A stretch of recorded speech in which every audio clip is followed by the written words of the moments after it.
Hello and welcome to the Aquarius Podcast. I'm your host, Randy Reed. This episode of the podcast is sponsored by Aquarium Co-Op. Aquarium Co-Op is your one-stop shop for premium aquarium products to keep all your wet pets happy. Pick up top-quality foods like Extreme Krill Flakes, Hikari Vibra Bites, or Aquarium Co-Op small fish and fry food. And as always, Aquarium Co-Op stocks a wide range of healthy and vibrant plants to add a splash of color and natural filtration to any aquarium. So head on over to www.aquariumcoop.com and check out all the goodies for yourself. Now, on to the interview.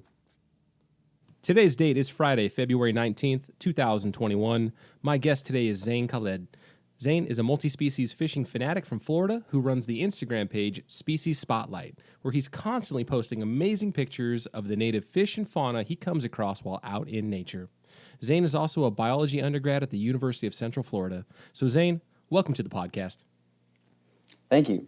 Thank you very much for having me. Yeah, so I think you might also be the guest that has the least amount of knowledge about who the heck I am, and I'm probably like the most this is the most like Randy as a complete stranger to a guest that I've ever had, and we can thank our friend, our mutual friend Ryan Kinney from the Wild Fish Tanks, wildfishtanks.com, because he turned me on to you. The last time I talked to Ryan, maybe I don't know 2-3 months ago now, he had brought you up as somebody doing some really cool stuff in Florida, and he said he shouted out your Instagram page, Species Spotlight, which I think I actually linked in the show notes of that interview. And so, you know, you are one of the few people that I'm following on Instagram, and every day you are posting amazing pictures, just like I said in the bio, and like just straight up, I'm super jealous because you're out there just like getting in nature, what seems like every day. You say that you're a student. I question that because I think you're fishing more than you're actually going to school. Like, I don't know how you're doing that school fishing balance,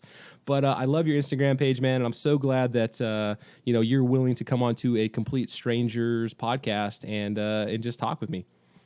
Yeah, actually, a couple of my friends who listen to the podcast were like, "Oh, Ryan's mentioned you in the podcast." So I was like, "Oh, let me listen to this." And I know Ryan. Oh, nice. We've been talking a while on Instagram, but I've been meaning to go fishing with him for a while because he lives in Orlando too. So we actually have some plans to do something this year. Oh, that's awesome. Yeah. How did you and Ryan get to know each other? It was through Instagram. I don't remember exactly. Must have just been through Instagram. I think he may have had a question about an ID, or maybe I think there was a video of him just catching fish in one of my local spots too. With the Aquarium Co-op, I think they were going to one of our local Orlando spots filled with cichlids and live bears. Was I in that video? Was that the one where this had to have been a couple years ago because Corey and I went out there for one of the pet trade industry expos. I think it was February of 2018, maybe, or 2019.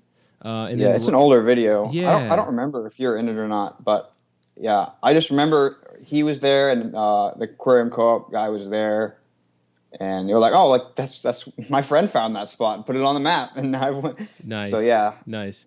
Is it the because he took us out to a park, and I couldn't tell you directionally like where it was from where Ryan lives in Orlando, but it was a good like 40-minute drive, I think, from where he lived. And at the time, like all he had was these like dollar store butterfly nets, and the one like good net that we had was a Fraybill, maybe a 1-foot handle for scooping out bait out of like a live well. So, compared to like what you probably should have, and I know what he has now for like the kind of like Jonas net, like the really, really good wild fish collecting nets, made it a little challenging, So, yeah. The fish had to be real close to where we were. And like the moment you went to plunge that butterfly net into the water, like the head just completely bent, right? Like there's no neck strength. Yeah, I've had that happen before. That little spot is just full of convict cichlids and all sorts of different like platies and swordtails. That's actually a spot we've been to a lot. Caught our lifer convict cichlid and a couple different those live bears. That spot is interesting because it's in the middle of Orlando and you got all these aquarium fish. There's a little tiny stream and there's very few native fish in there. But yeah, my buddy found that place quite a long time ago, and now it's kind of one of the famous places where all the multi-species anglers who come to Orlando kind of hit up that spot on the way through town and get their lifers there. Yeah, that was a real fun trip, and seeing sailfin mollies in the water, like kind of with the male, doing his thing, showing off his fin to the females that were around him. And it was just a nice, beautiful sunny day, and watching the sun, the light reflecting off of his iridescence. It was so cool, man. Yeah, that's some of the coolest fish here in Orlando is those native mollies. They're everywhere, absolutely everywhere. And you see those males in the sun, those blue tails really, really light up. Yeah, super, super cool. So, all right, Zane, where do we want to start with? What is, let's start with what's multi-species fishing, and why are you so rabid about this? Well, so multi-species fishing is really just fishing for many different types of fish. At its most basic definition, it's just fishing for more than one. But the real goal of multi-species fishing is to catch many species of fish, or even as many as you possibly can. So there's a whole term for this called lifeless fishing. It's really kind of goes back to like the roots of Pokemon and trying to fill out a Pokedex. And there you go. So we all keep a list of different species we've caught through our time multi-species fishing, and that's really a whole aspect to it, is just having fun with that and kind of trying to fill out your Pokedex. Another thing is most of us really just love fish, and loving fish is not always the same as loving fishing, because I know people who love fishing, and loving fish is like a whole other thing too. So I love to see all the different diversity of fish and catching small ones, big ones, and each one is really unique. And I love that too about fish. Yeah, 100%. I could echo that. And nothing. There's nothing wrong with, as a fisherman, as an angler. You're going after fish for the thrill of a tug on the line, or maybe you're going for something to fill your freezer, perhaps. But it's at that point, it's almost like the fish is the chase and the commodity, and there's really nothing beyond like, I caught the thing, I got the thrill, and then I'm gonna consume this, or I'll do catch and release, right? Where what you're saying, right, and where I think I line up with you is that, the fish is not just a commodity. Like, each individual fish is then the genus, the species, the habitat, right? The biotope, the environment, like everything about that experience is really, really what you're into, and is so cool. Exactly. Yeah, multi-species fishing really does combine those two things. And the chase for rare species is something else, but it's just like it's just a whole lot of fun, and I love to see different types of fish in the water. Mm-hmm. So, and to be clear, like one of the really fascinating aspects of the multi-species fishing that you're doing is on the micro side, and I think that's where this podcast and what you do, they kind of touch each other a little bit, right? And we have this kind of common ground of, you are actually doing micro fishing, which, for those that don't know what micro fishing is, it's something that I think I just heard about it maybe 2 years ago. But like using the smallest tackle possible to catch, or maybe it's not even the smallest tackle possible, but you are going after what is traditionally, from an angling perspective, something that you would never dream of targeting. You're targeting the smallest of the small fish that are in the water.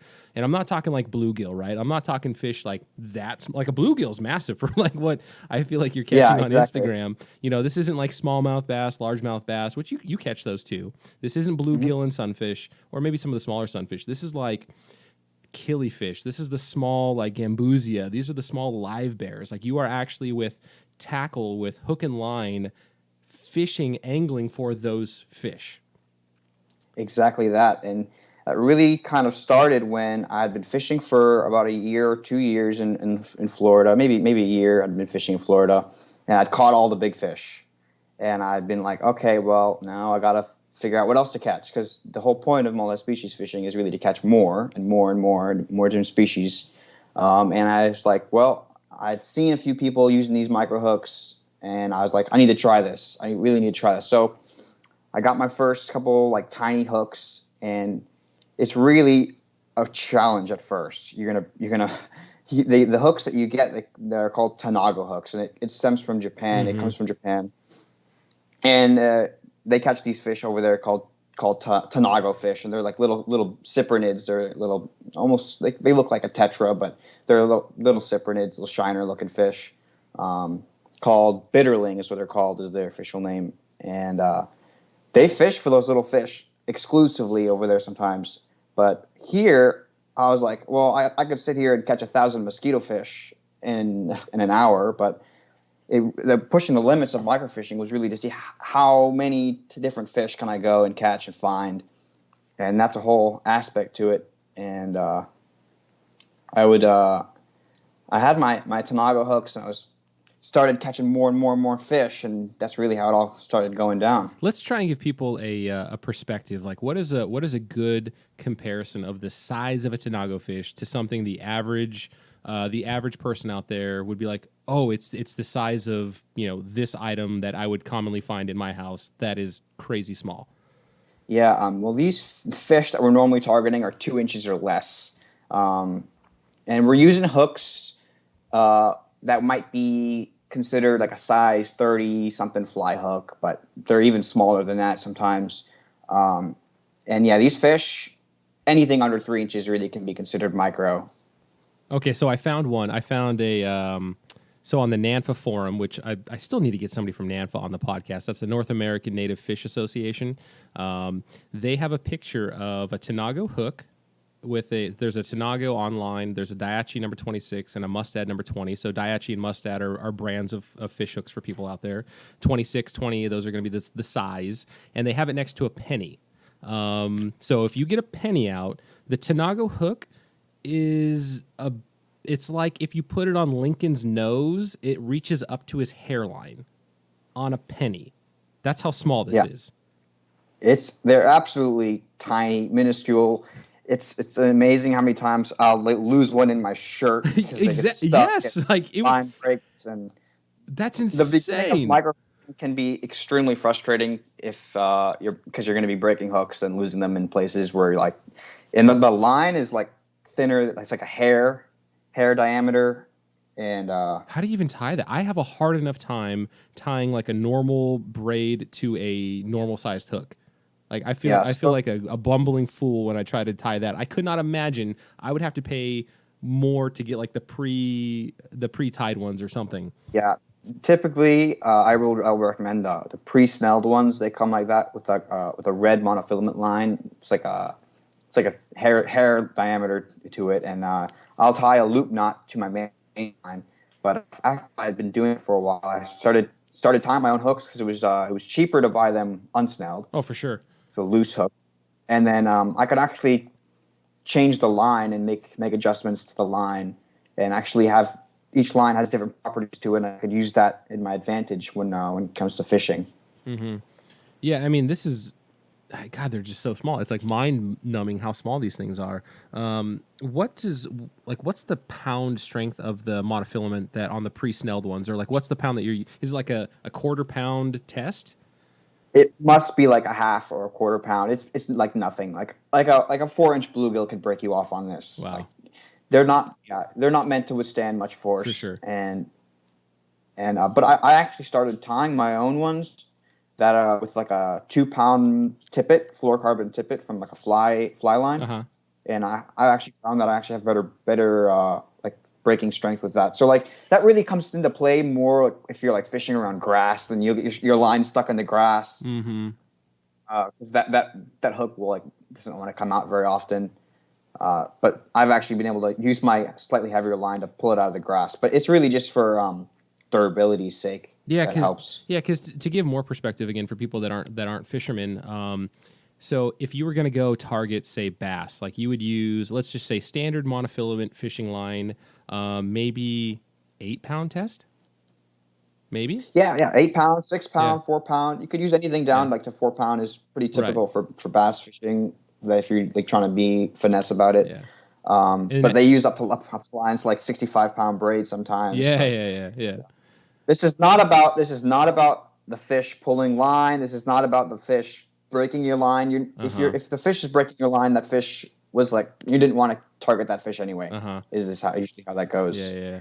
I just want people to have that comparison of like, okay, the normal fishing I may know, like you gotta like peel that, you gotta scale it down so much to like start approaching the micro fishing perspective. The hook, the line. What about like the rod and the reel? Or are you just doing like what's the fly fishing one where it's just the straight pole and they just kind of like what is that? That's called a tenkara. Tenkara. Yeah, thank you. Yeah, tenkara rod. And I use those, but like I use like the Chinese fake ones because the Tenkara rods themselves are like really, if they're like the proper ones from Japan, really Yeah. expensive. And they're like meant for like trout fishing in streams over Mm-hmm. there. And they make a Tanago rod, which is usually like 6 foot long when it extends out all the way. But those are really really expensive. So I usually use the cheap Chinese ones, usually $10 on eBay or whatever. Mm-hmm. But I also use just like a stick. I can't tell you how many times I've been out and I'm like, oh, I need a rod. I don't have my rod with me right now, and I would use a stick, bamboo stick, or any sort of twig from a tree will work. Mm-hmm. A bunch of times I've even just used my hand. You don't even need a rod often. Nice. Yeah, it just depends if you need to get like maybe beyond a little bit of Exactly. grass or something like that. You're just looking for that length to just extend where you're going to drop the line.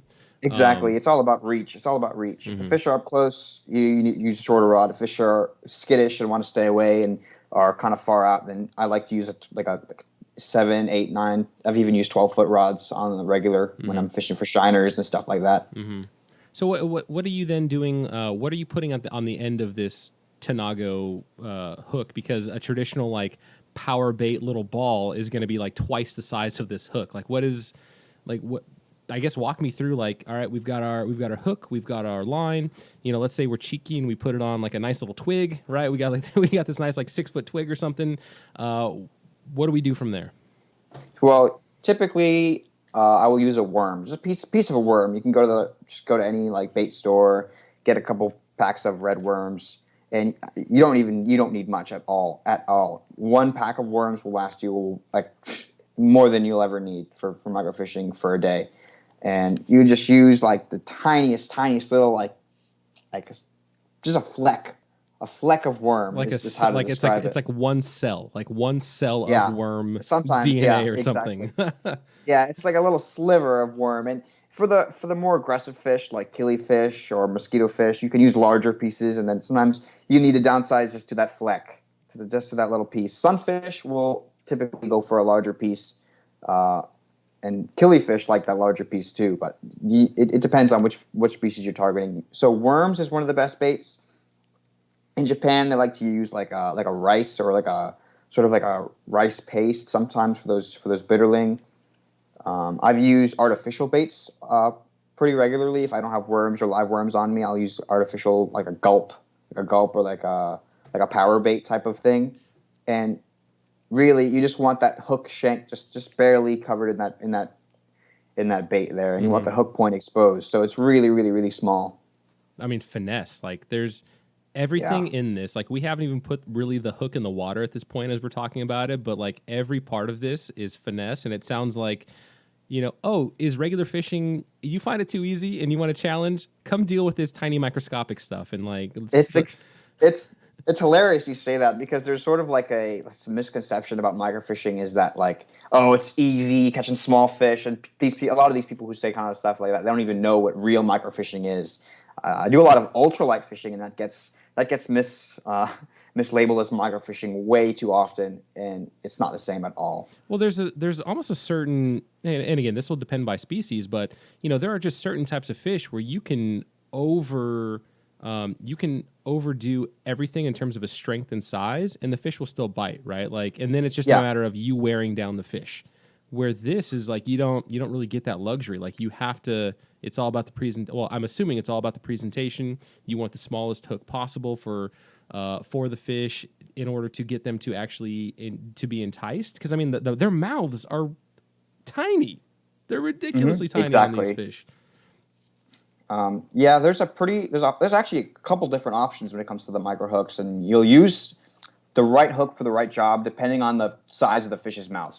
So things like top minnows, like fundulus, they have pretty large mouths, so you can get away with a larger hook.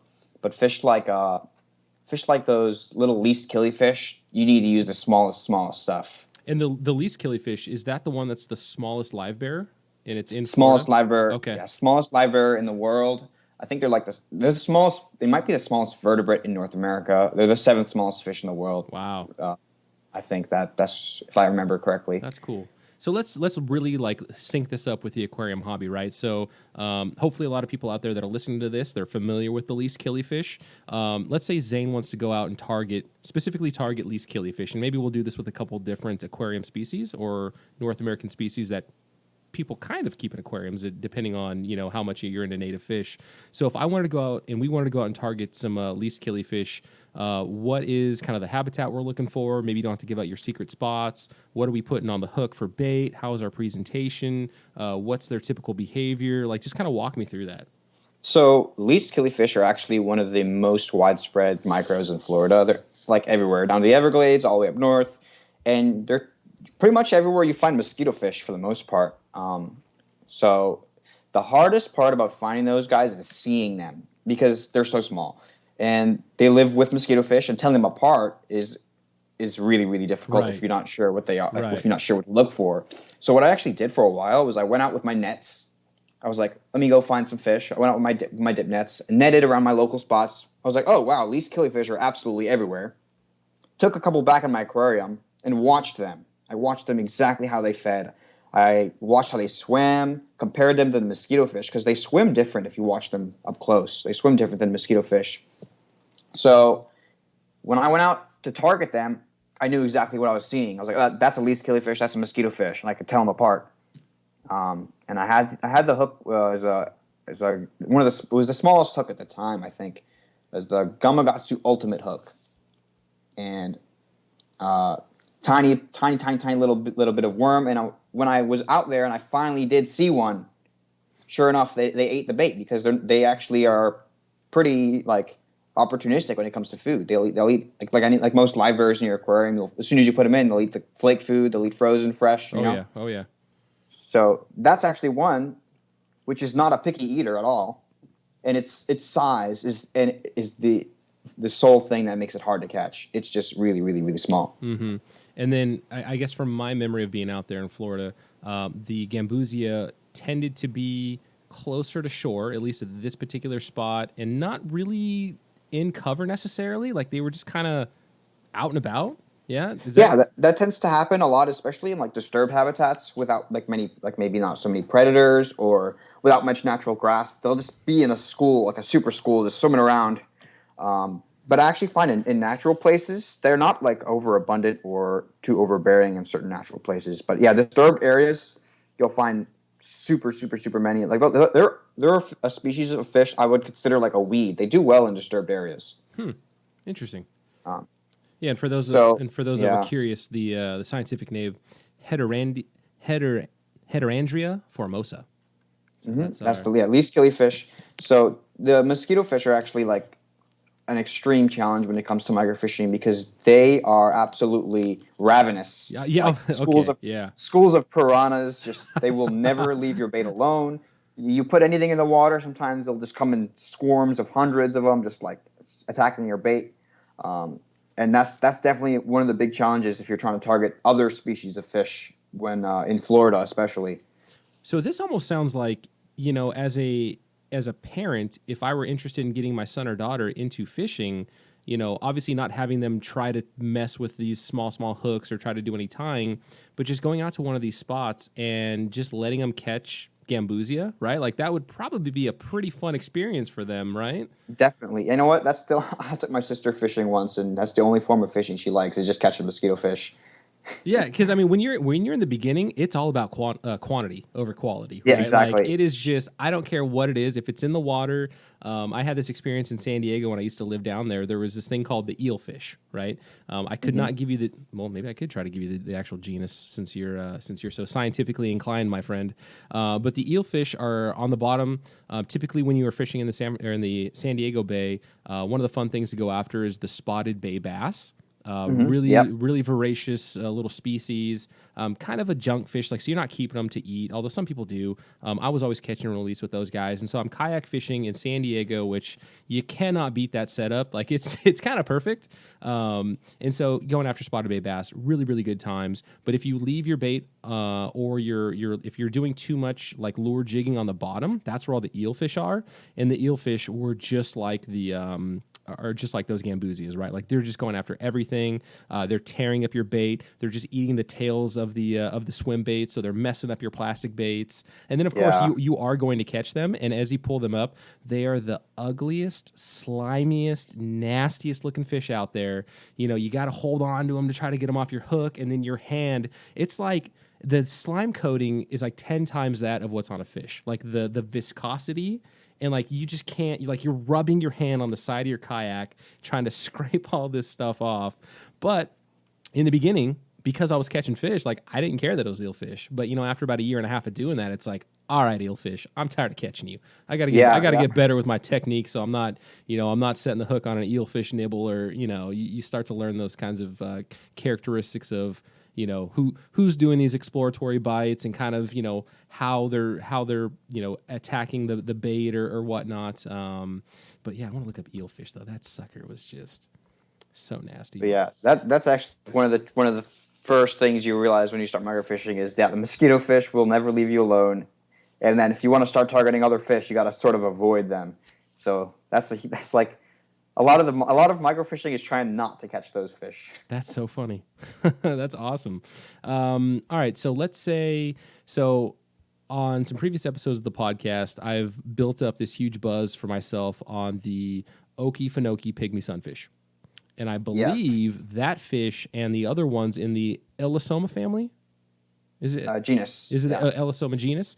They're in their own family too, but they're a genus.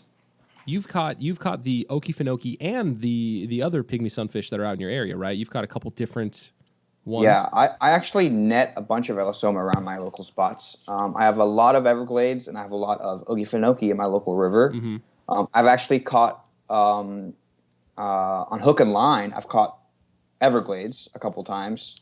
I have not yet caught the Okefenokee on a hook and line. That's one I'm actually trying to catch. Okay.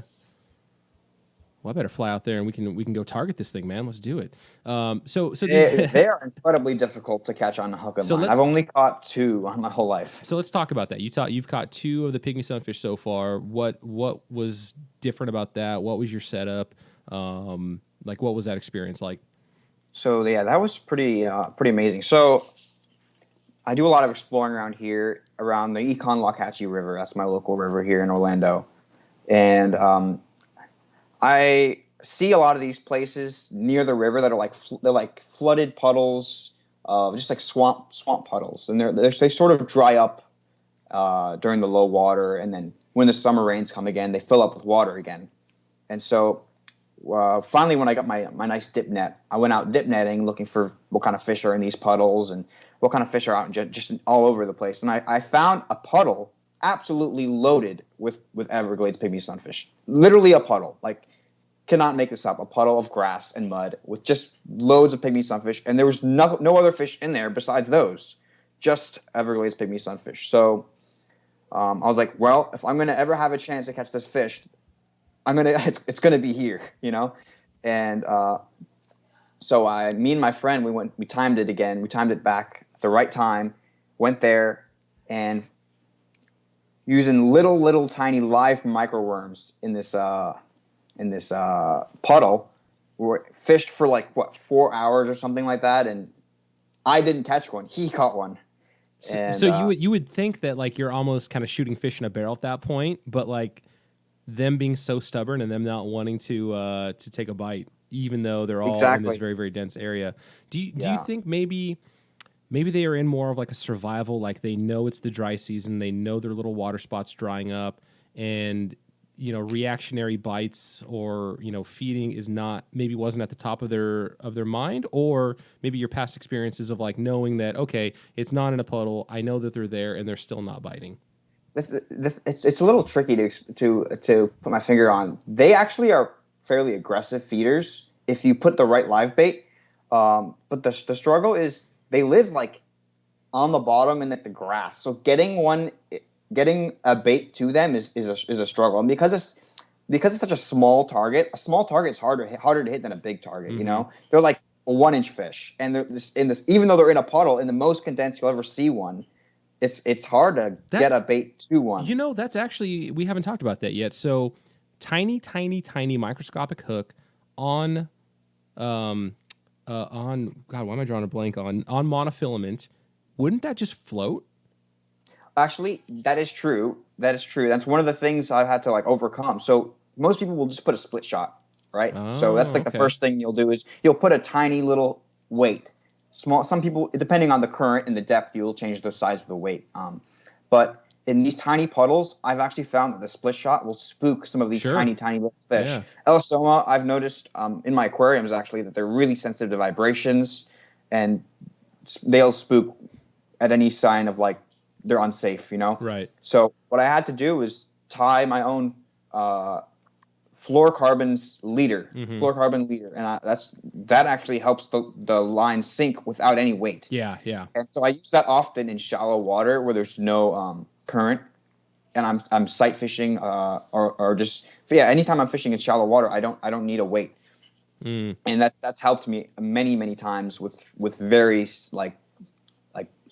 spooky fish that are going to shy away from any sort of vibration and go back into the weeds. That's helped a lot. Yeah, yeah. So again, that fishing 101, monofilament floats is typically less expensive, has a bit more bounce to it compared to fluorocarbon, which to the person that doesn't fish, like they would look the exact same, but fluorocarbon heavier, a little bit more difficult to tie, right? Like it's got a little bit Yeah. more rigidity to it, but it's also virtually invisible in the water as well, which is a really nice property of fluorocarbon, especially if you're going after spooky fish for sure. Yeah. The line being visible or not really visible doesn't normally come into effect when microfishing. I'm not sure. I can't really explain. They don't really care about the line. Sure. It just looks like a piece of weeds in the water usually to them. And that's one of the funny things about fishing is there's green tinted, there's clear, there's when it comes to braid, there's blues, yellows, and whites, and everybody has their own experience and opinion about color of fishing line, whether it matters, whether it doesn't matter. So that's one of those funny things that like I think the manufacturers are going to continue to make all the different varieties because they want your sales. Yeah. But it would be really funny if there was like some grand scientific experiment that, and maybe certain species it does matter, but like to try to help dispel that, like, does line color even matter? Does transparency or does the virtual invisibility of fluorocarbon in the water compare to monofilament, or is it more? Maybe it's more like vibrations. Maybe that matters more. Maybe like fluorocarbon transmits less vibration in the water than a monofilament, or maybe there's something to that. Diameter is a huge factor as well because braid is a thinner line, but it's visible. But I feel like if you're fishing in mud, they're going to feel that braid less than a heavier line. Yeah. Because they're feeling the line. They're not seeing it. They're feeling it. Yeah. Sometimes. Not that it matters. But yeah, with microfishing, it's never mattered to me yet. It's never mattered to me.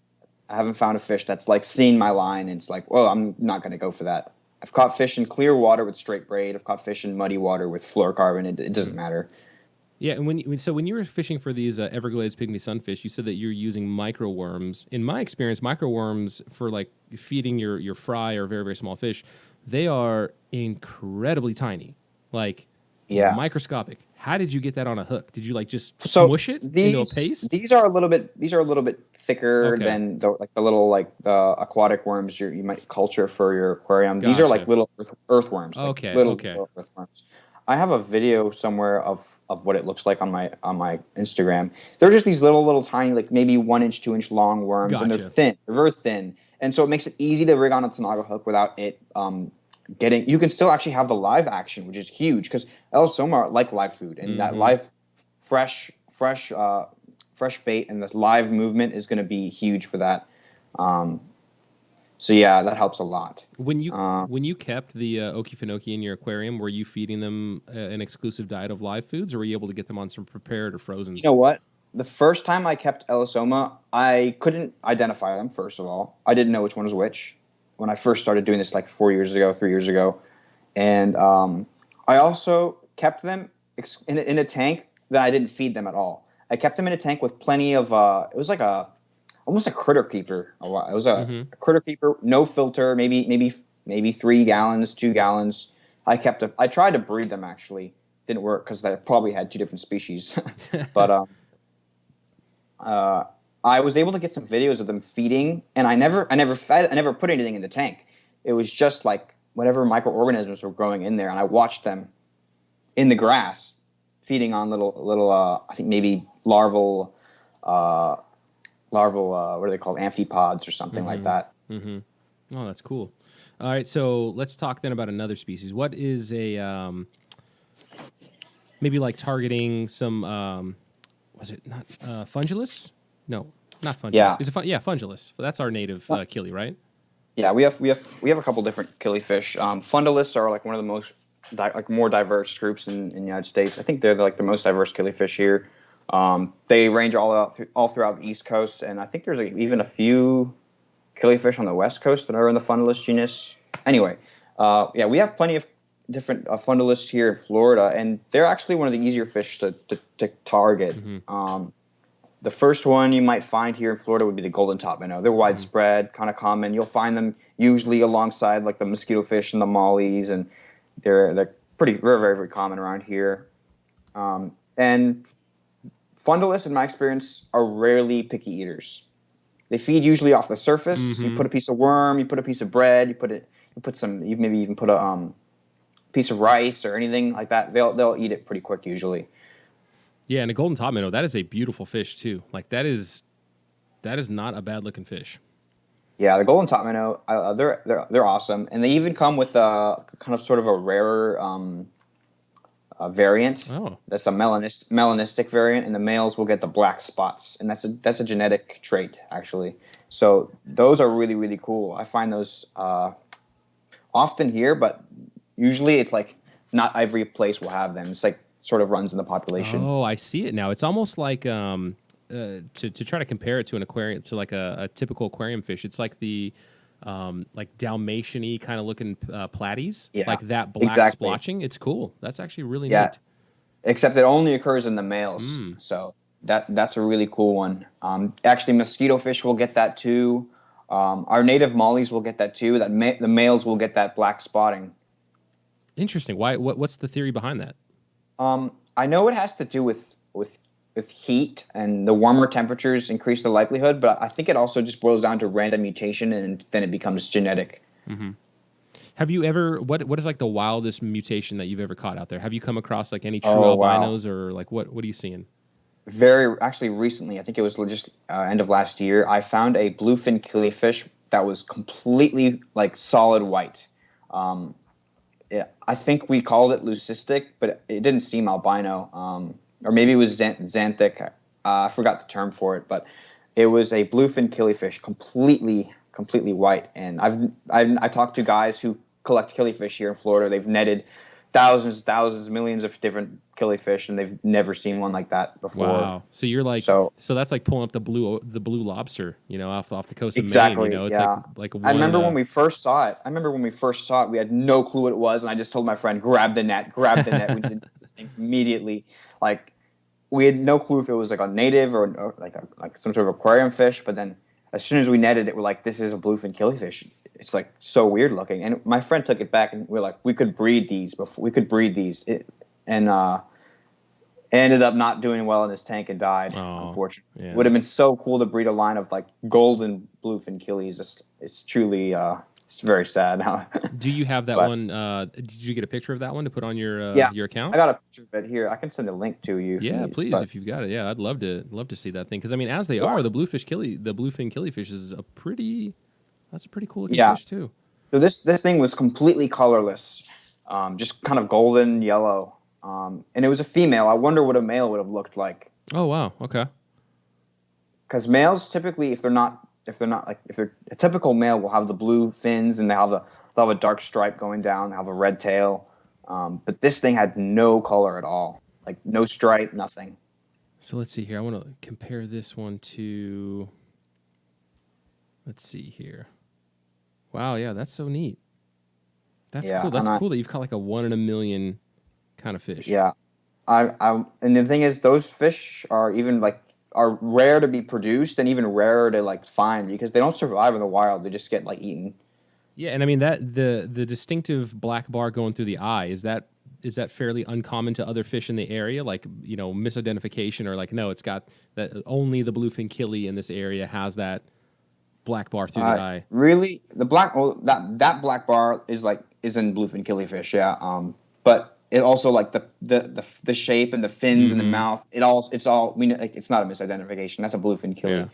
But it's interesting you mentioned that the eye line. A lot of fish have like lines through that eye. It's like a teardrop. Yeah. I know, for the record, I totally believe you. Yeah, if you say this is a bluefin killie, I'm with you, Zain. No, and this thing's cool. That's awesome, though, that you found something. Is there anything else that is, kind of a genetic mutation that you've seen out there that was interesting? Not really thinking of anything like that I can think of right off the top of my head, but that one really comes to mind is that bluefin killie because I've never seen anything like that before, and never will probably. And now you are out there. It seems like once every day. It seems like once a day you're catching fish and posting. That way, but yeah. How often are you actually going out and exploring and doing fishing and netting or whatever it is you're doing? Well, during my semester, it's usually once or twice, maybe 3 times a week. But weekends, I try to go once a weekend during the semester. But when I'm off of my school, I'll go like every day if I can, even if that means just biking to a local spot or maybe planning a trip with some friends and driving 2 hours to like the national forest or something like that. And now, so given that you're out there so frequently, what are the crazy things that you're seeing? And what I'm going to eventually get at is, as a West Coast guy that is not used to living in a state with alligators and pythons and all the other crazy stuff that Florida has, I am just fascinated by your wildlife, whether they're native or invasive. I mean, my most recent trip there a couple months ago, seeing roadkill iguana, like you don't really get roadkill iguana much other places than Florida. And then going to, I actually did a little bit of birding my last day there. I went to Treetop Park outside of Fort Lauderdale. Does that sound... Am I making up the name of that park? But I went out to a what was on like the Florida birding trail and got to see some really, really cool birds that were there. But then also got to walk around and see, I don't know which tilapia species, but it was just packed with tilapia. I think I saw spotted gar there. It was just a really, really fun experience walking around and seeing all the different fish in there. And then seeing like these huge cichlid tilapia fish then guarding thousands of eggs, right? Because this park had a kind of a wetland boardwalk area, and then just seeing into the crystal clear water that's only a couple feet deep as it is, but just seeing like a fallen log or a large fallen branch that's just a 6-inch by 6-inch patch of log that's just covered in eggs, and watching these fish and watching these fish defending their eggs was so cool, super cool. Yeah. Down south, there's absolutely tons of cichlids that have just gotten released and established over the years. But I don't do too much in South Florida just because I'm based in Orlando, and I try to focus more on the native fish. But down south, there's like very few. There's like no native freshwater fish down south that doesn't exist in Orlando already. So most of my trips go up and end up being north. So the Panhandle has like almost all the fish left for me that I have not caught in Florida that are freshwater natives. Like 50% of them are in the Panhandle. Oh wow! What's I do want you to go through and say kind of what are some of the crazy stories of. I have to imagine that you go out there so often. You've got crazy stories, but I do want to also touch on, and you pick which one you want to do first. I'm interested in your lifer list. Like what's your swag on? How many fish have you actually caught, and then how many are left for you on your list? So currently my life list is like 150 something species. Wow. I gotta pull it up. But something 150 species caught in total over like multiple locations my whole life that I've kept, and everything has to be photographed and identifiable. If you can't identify it, you can't count it. Yep. So we have to go as far as within a reasonable doubt, because sometimes you can't identify everything without like genetics tests. But if you can prove it within a reasonable doubt, then it's pretty safe to call it for your life list. But I've caught, let me pull it up, 156 total today of species caught on hook and line. And in Florida, I've caught 61 Florida freshwater fish. And so there's total like 130, 150 something Florida freshwater fish. That's amazing. 61 Florida fish, freshwater fish? Yeah, I've caught 61 freshwater fish in Florida on hook and line. Different 61 species. different species. 61 Yeah, unique species of fish, freshwater, hook and line. That's amazing. in Florida, and That is cool. there's a total of like 125. So Wow, man, halfway there, dude. Awesome. yeah, That's so cool. large majority of them left for me are up in North Florida. So Are they gonna? I'll have to do a couple trips up there. Are there any totally new genus up there that you haven't caught yet, or are they just kind of same genus, just different variant, different species of Um, some of these fish that you've already caught? Yeah, there's a quite a few fish that are like just unique that I haven't caught, and a lot of like there's a Cyprinella genus. I have not caught any fish in that genus yet, and it's like a shiner that is pretty much a northern fish, and they just kind of barely range into North Florida. There's also like suckers. I've never caught a sucker. I've caught a lake chub sucker, but that's kind of a different fish. But there's spotted suckers, and then there's carp suckers and quillbacks, all those kind of fish up north that you don't get them down here in Orlando or anywhere else throughout Florida. They're only in the Panhandle, it's just like I did a trip up to the Panhandle. Here we'll go with some crazy stories. I did a trip up to the Panhandle with my buddy last year in the springtime, about a year ago, and we did a camping trip. Spent a couple nights in Fort White by the Santa Fe River, and then me and my buddy Pierce. He's he's known as Fish on Instagram. And we did a fishing trip up north, camping for like 4 days by ourselves in the woods. And we sort of went into it blindly. We just kind of dispersed primitive camping. And when we got up north, the whole river was just blown out. Like there was no way to get to the river besides like the whole road was flooded. So like I don't know how to put this into perspective, but street signs were underwater. Wow. We're kayaking on rapids, like rapids, fast moving water, and there's a speed limit sign and a stop sign, and we're like, when water gets that high, it becomes almost impossible to catch fish out of it because they just disperse so far. Yeah. And so we had gone out there for 4 days, and we're like, we're screwed. We cannot catch a fish. We fished out there for like worms for like 4 days and maybe caught one fish. It was a struggle. But yeah, we ended up finding a dog, and that changed the whole trip. And we found a puppy and adopted a puppy out there in the middle of the woods. Hold on. You found it. So set that up for me a little bit more. Yeah. We're fishing by this creek, and we had just gotten to the spot up in a town called like Blountstown or something, or some crazy North Florida town. Yeah, we're fishing the Apalachicola River and a little creek called Jenkins Creek, a little tiny creek in the forest. When the water gets that high, we can't fish the main river very effectively. So we fished up a little creek and we're fishing there. We're about to leave. We're like, we cannot catch a fish. And so all of a sudden this little puppy comes up to us and we're like, wait, there's a puppy. And we're like, yeah, there's a puppy there. And it just comes towards us like really, really hesitantly. And then once it realized like we were not going to hurt her, she just comes straight towards us and would not leave us alone. And we're like, well, we're out here. There's no fish that we can catch right now. And well, we got a puppy and we ended up adopting her. Now it's my buddy's dog now. He's had her for a year and having a great time with her. So your friend Pierce? Yeah, my friend Pierce. Shout out to Pierce, man. Look at that. Taking home a wild puppy. That's awesome. Yeah, exactly. Yeah. And so that whole trip kind of changed in that moment. We're like, well, we can't catch fish, and now we got a puppy. We're kind of like a little bit in survival mode. And we looked around. We could not find any owner. Couldn't find no caller. Kind of a ghost town up there.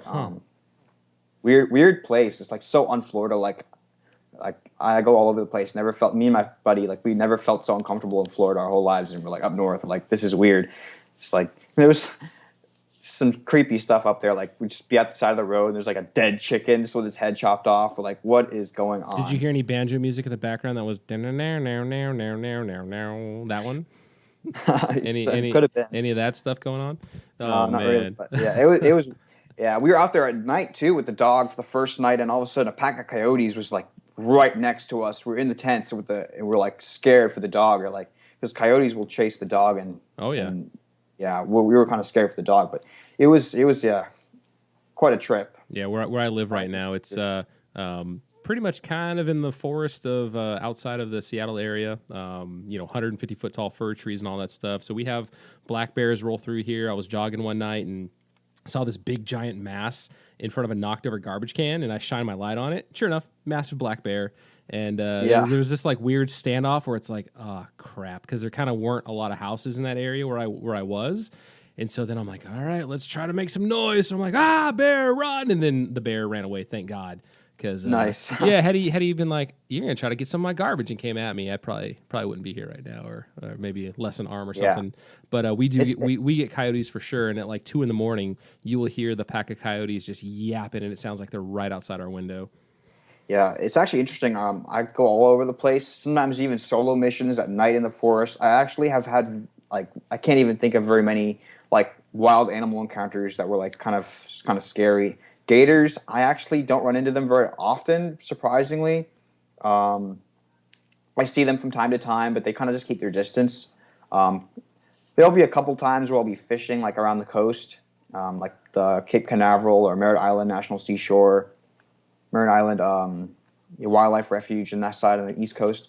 There are some big gators there, and I've had them chase like my tarpons or my ladyfish or snook. But otherwise in the swamps here in Orlando, I don't come into them very often. Bears are around here too, and I recently did a camping trip in Ocala, and there's supposed to be a lot of bears there, but I never really run into them out there, which is You interesting. never hear about bears in Florida, huh? Yeah, they're around.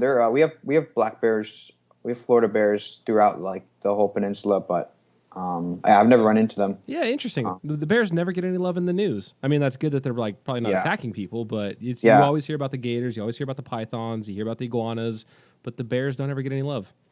yeah. Actually, we went camping. There was like a whole like they were like really serious about like keeping all the food in the bear safe cages. Oh no, the little things you keep your food in for the bears not to get into. Right. But yeah, I don't have many like encounters where I'm kind of scared, for So like an animal. so when you go out there though, right? You guys have water moccasins or cottonmouths? What you Yeah, actually, that is usually my bigger concern because I'm usually walking out there in the grass and there might just be a snake in the grass and you step on it and that's not good. But venomous snakes in general, I actually don't see very much, and I actually go out actively and try to find them. So I'm doing pretty bad with snakes, but yeah. It's kind of funny. I don't see those too yeah. often. I've probably seen 2 water moccasins my whole time in Florida, but In the water moccasins, they have a little bit of a reputation for being ornery and a little aggressive.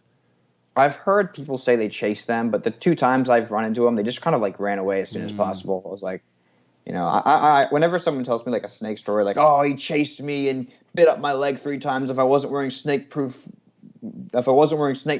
shorts pants, then I would have been get sent to the hospital or whatever. I had a couple guys tell me that kind of stuff before, and I'm like, yeah, I doubt it. just telling some stories. Yeah, So then on the note of the gators though, right? Like you at least before like you roll up to a spot, right? Like you're oh that little bank right there that looks pretty good. I mean, are you at least given that cursory look of like yes, okay, yes, definitely. You always want to be cautious of where you are. You always want to just like if you're at a new spot, you don't want to turn your back to the water.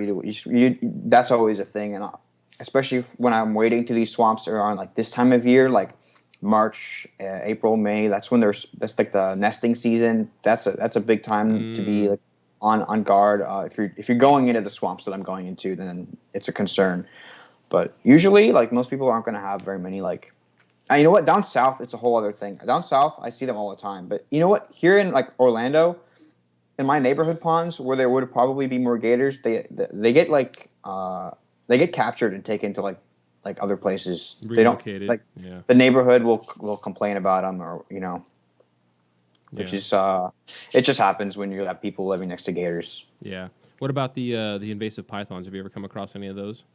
Yeah, those guys are all in the Everglades. We don't have them in Orlando, but I hear about them all the time. Mm-hmm. Um, they get huge, and there's a lot of them down south in the Everglades. Yeah. Because it sounds like a pretty terrible situation in the Everglades. How those things are just decimating Yeah. the mammal populations and basically everything else down there. That if it's got a pulse, the pythons are Yeah. crushing it. Yeah, they'll eat gators and stuff like that, but I don't have much experience with them at all. I've never seen one. Do you want? Have you done any collecting in the Everglades?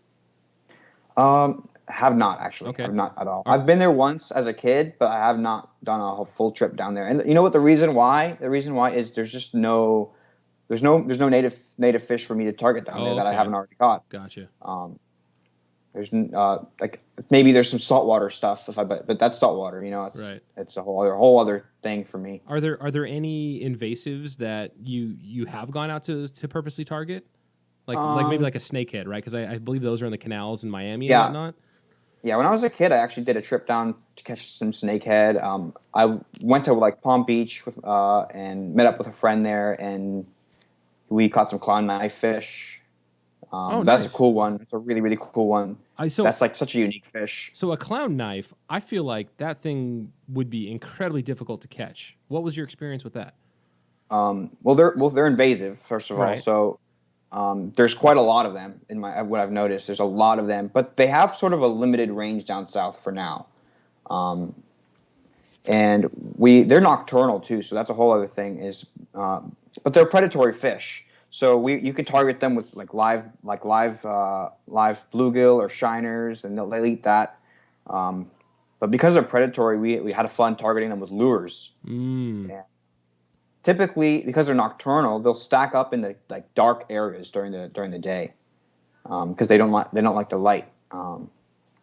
So bridges are a huge thing down there because they're in canals. These fish down south is just completely canalized, and there's just so many canals going through South Florida, and these fish, that's why there's so many invasives down there, is they just spread through there. Yeah, I mean, I'm just looking at some Google images right now, and there's, they are amazing. Has to be fish. Florida, right? Because it's deepbluekayakfishing.com. They've got pictures of, dudes just holding massive clown knives in their kayaks, catching them on hook and line. They're awesome game fish. Would love to target them in their native range someday. They're so cool, and they're unique too. They're air-breathing, bony tongue fish. Are just super, super, super cool. Yeah, no, that's definitely awesome. And somebody's got some sick clown. Where is this? So somebody on Etsy has some awesome graffiti style clown knife fish. Let me link this to you for $300. Check this thing out. This guy. Let's see this. Who is it? Hookheads. Hookheads, the seller on Etsy. Let me drop this in the little Skype chat for you. And I know this is the part that really makes for a wonderful audio podcast right here. The guests don't get to see it, but it's a super cool clown knife fish. Maybe I'll link it in the show notes if I can remember. Oh, that's cool. Yeah, right? I think I follow that guy on Instagram. Really? The guy, artist GXNEIE. I follow him on Instagram. That's awesome. That's so cool. He does a lot of fish art. Yeah, let's check this guy out. Let's give a shout out to Hookheads. Yeah, GXNIE collection out of West Palm Beach, Florida. That's so cool. He's got an awesome peacock bass on here. He's got some stickers. Sweet. Yeah. I follow him on Instagram. He's got some really cool drawings. He's got a little Majin Buu, so for the Dragon Ball Z nerds, right? That's awesome. Good times. So let's see here. What about any plans or any plans to do international collecting, international fishing? If not, yes, okay, definitely. Let me hear. I actually did a trip with my school. I did this trip to Peru, and that was amazing. But because it was with my school, I was kind of limited on where I could go and what I could do. But I did a lot of collecting there. Did you know that we have that in common, Zain? I have also been to Peru. That's awesome. That's awesome. Yeah, Peru is amazing. I spent a lot of time. I spent some time in Iquitos and then went downstream from there. Yeah, that place is awesome. But when I went, it was really difficult to get fish because it was high water, and all the fish were up in the trees, and I could not catch very many fish on hook and line. And I cast netted some fish too, just to see what's around, and a couple cichlids, a lot of those little armored catfish. I don't know what they're called. They have the armored catfish with those weird noses. They're super, super, super cool. They have the lines down their side and long tails. I have some pictures of them from Peru. I have a lot of pictures from Peru. Huh. Armored catfish with a long tail. That's not a Corydora. That's not a... I mean, there's definitely Corys in the water. That would be interesting. They have the sucker mouth. Yeah, we did get some Corys too, like the ones with the green sheen to them. Yeah, maybe the... I think maybe we got some Brocas down there too, like the larger variant of a Corydora. Yeah, I ended up catching. I did not catch many fish there on hook and line. It was a real struggle, but I did catch some nice fish. One of my favorite fish I caught down there was the flag cichlid, the Mezzanata festivus. Mm. That fish is amazing, super super cool. They look like gouramis almost, but they're cichlids. They have like the long. Let me see if we can. Mezzanata festivus. Right. Those things are cool. Oh, yes. Yeah. I think we got a couple of these on our trip. That was awesome. I also caught my first fish I caught down there was a cichlid without a common name. Do you want to know what my first fish I netted down there? A wolffish. A wolffish. Yep. That was one of my targets, and I did not catch one. Those things are so cool. The first little spot we went to, I just shoved my net in the water, and out popped one of the wolffish. Yeah, when I went there, it was high water, and it was a struggle to catch anything. You know what? We did find some puffers. Those were amazing. Oh, nice. What was, because we tried to target them, and our guides, they had said that typically sandy beaches, those are kind of the areas where they do the seine netting for them. So where did you guys find puffers? They were, I don't remember. They were like the main river. We were seine netting. Right. There was a couple groups of people who were doing it, and I don't remember if I netted it or someone else netted it, but I tend not to remember my net catches as much as my hook and line catches. But that's a fish I'll definitely want to go back there for. It was out of the main river somewhere. Yeah, that's basically not a side creek. Yep, not a side river. It was a main river. Yeah, that's exactly what where we were. We pulled up the main boat and just kind of and got off on the large sandy beach and just started seine netting to try to catch some Pimodontis. Is that the catfish? We've got a ton of those. We just calling them Pims for short. And there's actually a video of me taking it out of the net. Pimloid. Yeah, I think you're talking about pimloids. Yes, yeah, that's what I'm talking about. I caught one actually when I was there. I think it's called. I forgot the name of it, but it was Brachyostoma juvenis. I think that's the name. So you got a chance to see Iquitos at high water, where everything that's way up on stilts, like the water is basically like right there at those buildings. Is that? I don't know if it was peak high water or if it was like still just like sort of high water, but I think I went in like April or May. I went April or May, so things were not like peak high. I could tell things weren't peak high, but things were still like very high. Yeah, I went there when it was dry, and it's crazy how high they build them up. What time of year did you end up going? I think I went mid-August. Yeah, that's what I heard is August, September is like low water. It's crazy how high they build those things up on stilts. Their houses and these buildings. It is insane how high, like the fluctuation of the Amazon River, and then trying to understand like the breadth that river runs and just how much water it takes for it to raise up on these banks. So like I'm seeing these banks like fully exposed. You see the watermarks where the water is on the trees high, during the wet season, and it's mind blowing. It's absolutely mind blowing to think of how large that area is and just how much water it takes to do that. Yeah, I remember seeing the dolphins too. Those things are so cool. Yes. The dolphins are amazing. I caught a couple snakes while I was there too. I caught a tree boa. There's so much cool stuff over there. I got to do another trip back there, but it was so hard to catch fish. It was really hard to catch fish, which was kind of like not what I expected. Because you go in. I remember watching River Monsters so much. And I would be like, oh, I'm gonna catch 1,000 piranhas every cast. Like it's gonna be insane. I need to get steel leaders and all that stuff. I could not catch a fish. It was so hard. Yeah. So I just sent a photo here. What was the? Yeah, I see that puffer. That's pretty awesome. Yeah, it would have been awesome to catch some puffers. What class was this for? It was an environmental studies class. And I ended up doing a project on like the fish there for the class. Awesome. And how long? Yeah, it was a study abroad trip. It was like a week long. That's awesome. Did you go to the Manatee Rescue Center or the Manatee Research Center while you guys were there? No, we didn't do that. My professor was actually studying dolphins, so we got to see those. We did like a lot of hiking. We saw some poison dart frogs, and then we had the trip was kind of rushed too because we ended up doing a whole segment on the like we went to the Machu Picchu and all that. Oh wow! So travel took a lot of time to get just to get to Cusco. Mm-hmm. So, but yeah, I would have loved to spend more time in the river. The Machu Picchu was like super super cool, but the jungle is like where it is for me. Yeah, no, that is so awesome that you got a chance to go on that kind of trip.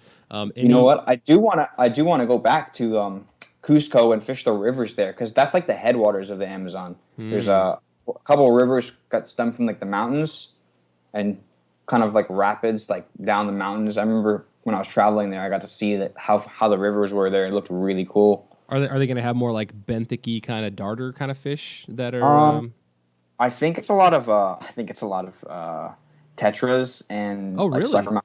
suckermouth catfish. I remember looking at it looking through like a PDF. It was like talking about the fish there. Is it not too cold there? Like way up. I don't know. Like where. Actually, you know what, Corey and Dean, their trip when they went with the year before, they did that kind of trip where they were actually going up high up in more southern Peru. So I think closer to probably where you were in like Machu Picchu area because that's down south, right? Compared to Iquitos. And I think they were getting Corys, they were getting different ancistrus, and they were in more of like mountainy kind of streams as opposed to just straight up Amazon River.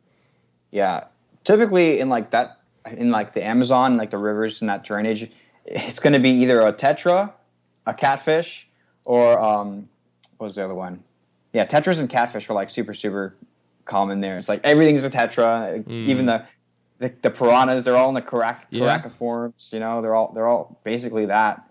So, those are cool. In your whole time there, you didn't catch a piranha at all? I caught one. It was actually an uncommon. I think it's a more uncommon species, so that was really cool. It was nice. The sharp nose piranha. I forgot it's Cerassalmus sanchezi is the scientific name. Sharp nose piranha. Somebody is a hardcore fish nerd when they can just rattle off the scientific names like you are. That's awesome. Yeah, but yeah, in Amazon, everything's like either a cichlid, a tetra, or a catfish. Mm-hmm. It's like caraciforms, siluriforms, and cichlids.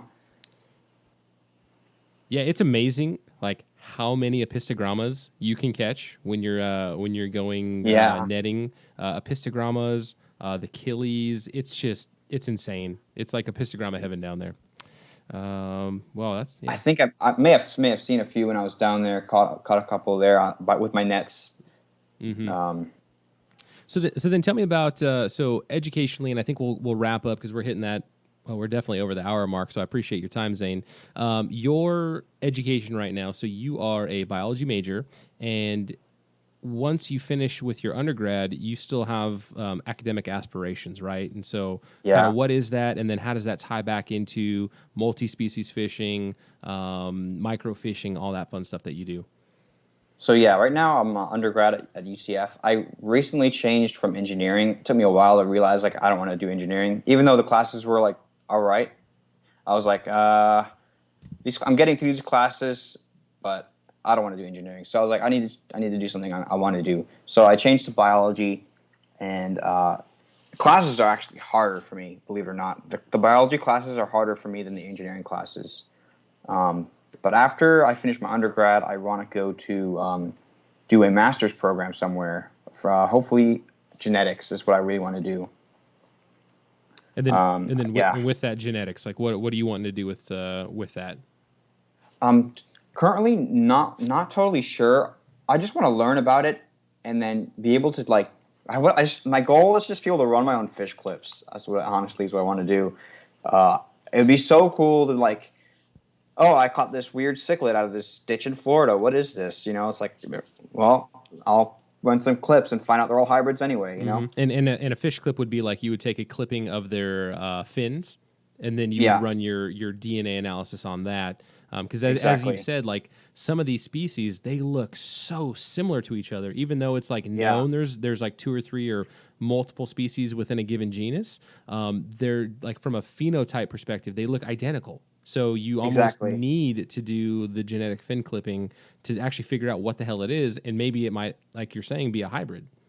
Yeah, there's tons of these cichlids that get released here, and they're all aquarium strains, so that makes things even more complicated because they're all hybridizing in aquariums. So when it comes to like doing species ID for like for a personal life list, it becomes like a whole headache. Well, is this fish the one that's been commonly reported, or is this one that looks a little weird and it's just because there's all these like cyclosoma and they're everywhere here, and telling them apart can be all pain. And do you see yourself then kind of parlaying that into a career with the Florida Department of Wildlife, or kind of any of these like state wildlife agencies?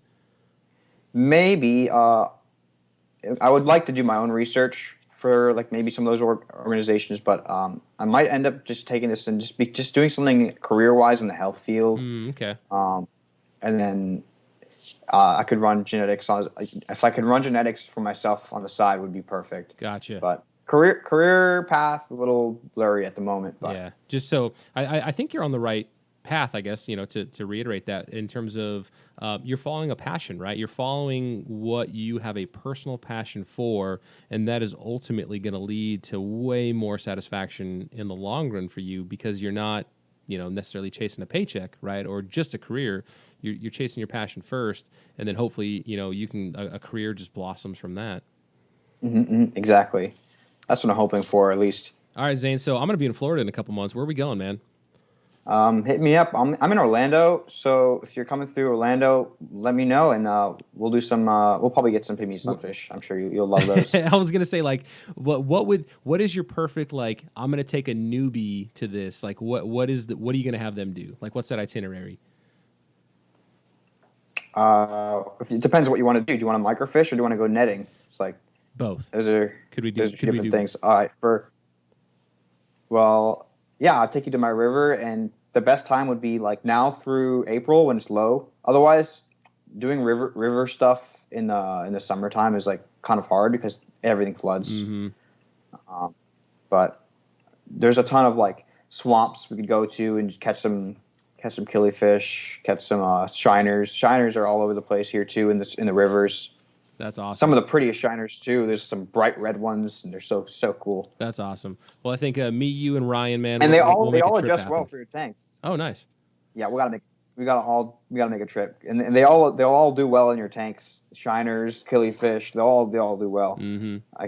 Even my buddy keeps some of the hard ones like silver sides and shiners can be hard to transport, but once you put them in your tank and they get adjusted, they'll be fine. Good stuff, man. Yeah, I mean, your native self in Molly, I mean, the moment I saw it when I was out with Ryan and Corey doing that collecting, or just the playing around, I guess we could say, I was like, man, I would love to bring just something as simple as a native self in Molly back home. It's like, oh, those things are self awesome. and Mollies are awesome. Yeah. The thing is, they hybridize with the aquarium released ones, so that makes things really annoying too. Well, at least from an ignorance perspective, I could be like, I got these in the wild in Florida. They're native, at least in my head, There's a lot of spots where you can guarantee they aren't the like aquarium strains. Nice. You just got to go like further away from the city, and they'll be like, oh, you can tell, like they look nice, That's cool, man. Well, it's awesome to talk to somebody that has the adventure spirit like you do, Zane, and that you just get out there and you are just enjoying nature all the time, man. I love following your Instagram. I'll have it linked into this show notes, and yeah, man, I appreciate your time, Zane. This has been a blast for me. Thanks for having me. It's a lot of fun.